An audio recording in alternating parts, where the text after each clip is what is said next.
بسم اللہ الرحمن الرحیم۔ سلطان صلاح الدین ایوبی رحمۃ اللہ علیہ نے فرمایا، اللہ نہ کرے اسلام کا نام جاپی ڈوبا مسلمانوں کے ہاتھوں سے ڈوبے گا۔ ہماری تاریخ غداروں کی تاریخ بنتی جا رہی ہے۔ یہ رجحان بتا رہا ہے کہ ایک روز مسلمان جو برائے نام مسلمان ہوں گے اپنی سرزمین کفار کے حوالے کر دیں گے۔ اگر اسلام کہیں زندہ رہا تو وہاں مسجدیں کم اور کعبہ خانے زیادہ ہوں گے۔ ہماری بیٹیاں صلیبیوں کی طرح بال کھلے چھوڑ کر بے حیا ہو جائیں گی۔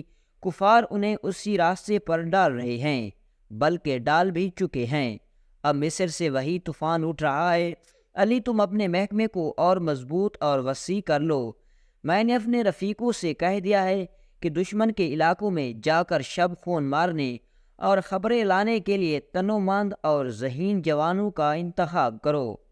صلیبی اس محاذ کو مضبوط اور پر اثر بنا رہے ہیں۔ تم فوری طور پر جاسوسی کرو، جنگ کی تیاری کرو۔ فوری طور پر کرنے والا کام یہ ہے کہ سمندر سے کئی ایک صلیبی بچ کر نکلے ہیں، ان میں زیادہ تر زخمی ہیں، اور جو زخمی نہیں وہ کئی دن سمندر میں ڈوبنے اور تیرنے کی وجہ سے زخمیوں سے بدتر ہیں۔ ان سب کا علاج معالجہ ہو رہا ہے، میں نے سب کو دیکھا ہے۔ تم بھی انہیں دیکھ لو اور اپنی ضرورت کے مطابق ان سے معلومات حاصل کرو۔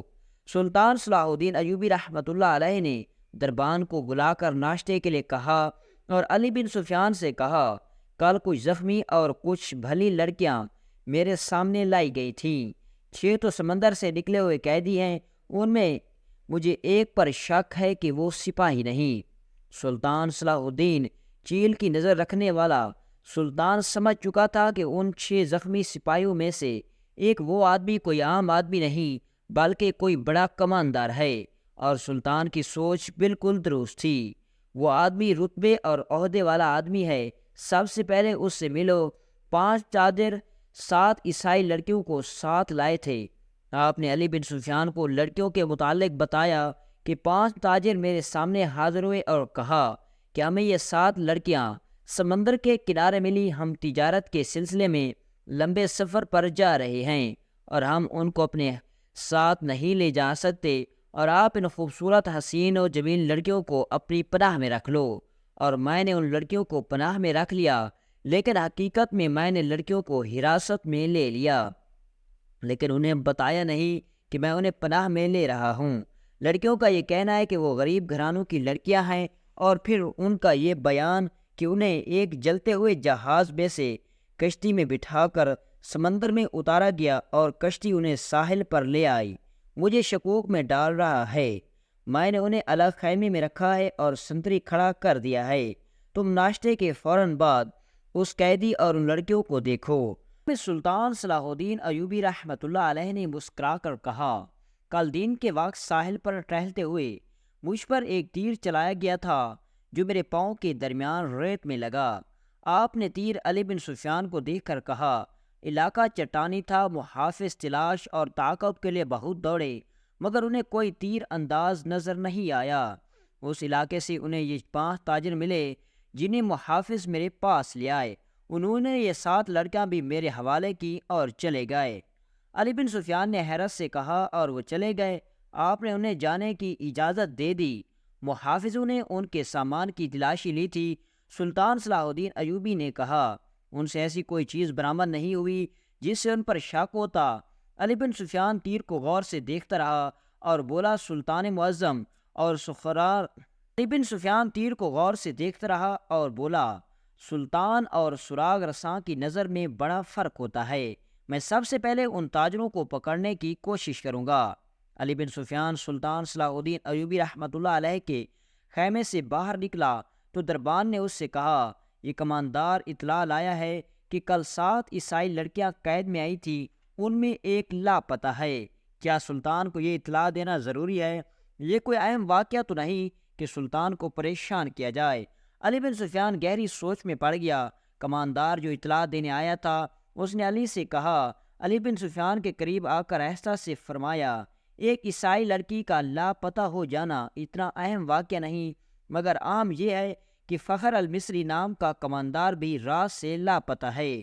رات کے سنتریوں نے بتایا کہ وہ لڑکیوں کے خیمے تک گیا تھا، وہاں سے زخمیوں کے خیمے کی طرف گیا اور پھر کہیں نظر نہیں آیا۔ رات وہ گشت پر نکلا تھا۔ علی بن سفیان نے ذرا سوچ کر کہا، یہ اطلاع سلطان تک ابھی نہ جائے۔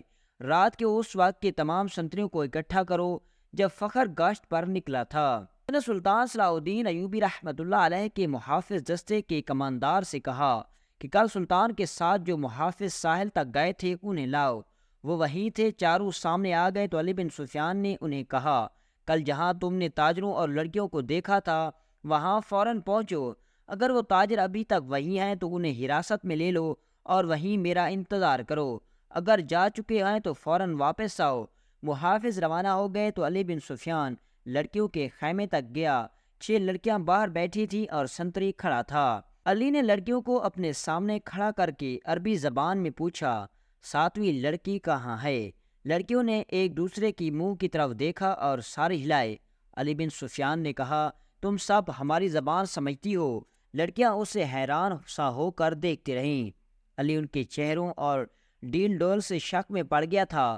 وہ لڑکیوں کے پیچھے جا کھڑا ہوا اور عربی زبان میں کہا، ان لڑکیوں کے کپڑے اتار کر ننگا کر دو اور 12 وحشی قسم کے سپاہی بلاؤ۔ تمام لڑکیاں بدک کر پیچھے کو مڑی۔ 2-3 نے بیک وقت بولنا شروع کر دیا۔ وہ عربی زبان بول رہی تھی کہ لڑکیوں کے ساتھ تم ایسا سلوک نہیں کر سکتے۔ ایک نے کہا، ہم تمہارے خلاف نہیں لڑیں گی۔ علی بن سفیان کی ہنسی نکل گئی۔ اس نے کہا، میں تمہارے ساتھ بہت اچھا سلوک کروں گا۔ تم نے جس طرح ایک ہی دھمکی سے عربی بولنی شروع کر دی ہے، اب بغیر کسی دھمکی کے یہ بتاؤ کہ 7ویں لڑکی کہاں ہے؟ سب نے لا علمی کا اظہار کیا۔ علی نے کہا، میں اس سوال کا جواب لے کر رہوں گا۔